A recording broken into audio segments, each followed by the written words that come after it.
हापुड़ में चीनी के खेल खिलौने के नाम की मिठाई बनाई जाती है, जिसके बिना दीपावली की पूजा अधूरी मानी जाती है। चाहे आप कितनी महंगी से महंगी मिठाई ले लें, लेकिन जब तक ये घोड़े हाथी हिरण टाइप की मिठाई नहीं आती तो तब तक लक्ष्मी गणेश जी की पूजा संपूर्ण नहीं मानी जाती। बिना इनकी पूजा नहीं होती है और इसी को हापुड़ में बना रहा है एक मुस्लिम परिवार, जिसको लगभग 4 पीढ़ी इसी कार्य को करते करते हो गए हैं। अगर यहाँ की बात करें तो ये मुस्लिम परिवार हर साल दीपावली पर इस मिठाई को बनाते हैं और यही मिठाई लोगों के घरों में जाती है और तब जाकर इसी से लक्ष्मी गणेश की पूजा की जाती है। अगर यहाँ पर साफ सफाई की बात करें तो यहाँ पर साफ सफाई का विशेष ध्यान रखा गया है। मौजूदगी है हापुड़ नगर के अंदर, और अगर हापुड़ नगर की बात करें तो इस समय दीपावली की तैयारी जोर शोर से चल रही है। आप मेरे पीछे देख सकते हो कि यहाँ पर वो मिठाई तैयार हो रही है जिनको खेल खिलौने बोला जाता है। इसके बिना दीपावली अधूरी है। चाहे कितनी महंगी से महंगी मिठाई आप घर में ले आओ, कितनी ही इस्तेमाल कर लो, लेकिन जब तक ये खेल खिलौने और बतासे घर के अंदर नहीं आएंगे, पूजा पर नहीं पहुंचेंगे, तब तक पूजा अधूरी मानी जाती है। इनके बिना कोई भी पूजा नहीं होती है, क्योंकि दीपावली की जो पूजा होगी वो तभी होती है जब ये खेल खिलौने पूजा में रखे जाते हैं। और ये खेल खिलौने हो गए और इनके साथ में खील रखी जाती है। मैं अपने कैमरामैन से कहूंगा कि ये दिखाएं। आप खुद देख सकते हो कि ये जो यहाँ पर खेल खिलौने बनाए गए हैं, कोई घोड़ा बनाया गया, कोई हाथी बनाया गया, कोई हिरन का रूप दिया गया।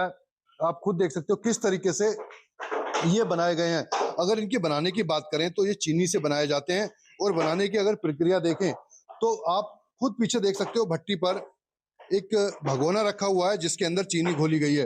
वो भगोना है और भगोने के अंदर चीनी घोली गई है, और चीनी घोलने के बाद में इधर चीनी पक रही है। ये चीनी पकी हुई वहां उनके पास पहुंचेगी, और वो पहुंचने के बाद में लकड़ी के सांचे हैं और जिनको बड़ी साफ सफाई से यहाँ पर धोया जा रहा है। मैं यहाँ से भैया ले सकता हूँ, ये सांचे हैं। इन सांचों के अंदर ये चीनी भरी जाती है, और भरने के बाद इन सांचों के अंदर चीनी भरने के बाद में ये खेल खिलौने इसी टाइप से बन जाते हैं जिस तरीके से इनको आकार दिया हुआ है। और जब ये बनकर तैयार हो जाते हैं तो फिर इनको ठंडा किया जाता है, और ठंडा करने के बाद में अलग उठाकर रख दिया जाता है, और जो वेस्टेज बचती है उसको दोबारा से भट्टी पर फिर गर्म किया जाता है, और गर्म करने के बाद में वो फिर पिघलने के बाद दोबारा से तैयार हो जाती है। ये वो मिठाई है जो बड़ी साफ सफाई से बनाई जाती है, और इसके बिना दीपावली की पूजा अधूरी मानी जाती है। लेकिन अगर बात करें तो इस मिठाई को एक मुस्लिम परिवार है जो बना रहे हैं। बात करते हैं, इनके बड़े हमारे साथ हैं। इनसे क्या नाम है जी आपका? शरफ।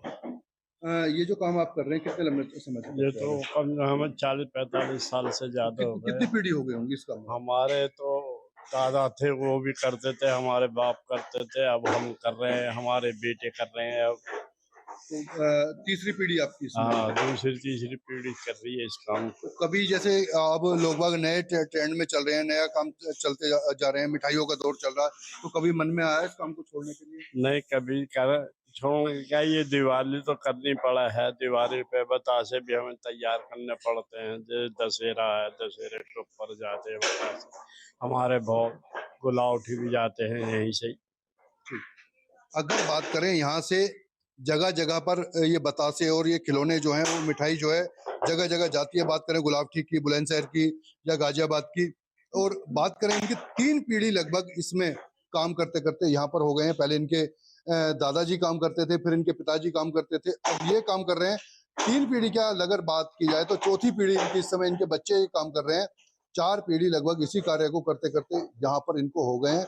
और इसी तरीके से ये हिंदुओं के त्योहार के लिए यहाँ पर इस तरीके की मिठाई तैयार कर रहे हैं। जो मिठाई वो मिठाई है कि जिसके बिना हिंदुओं की पूजा ही अधूरी।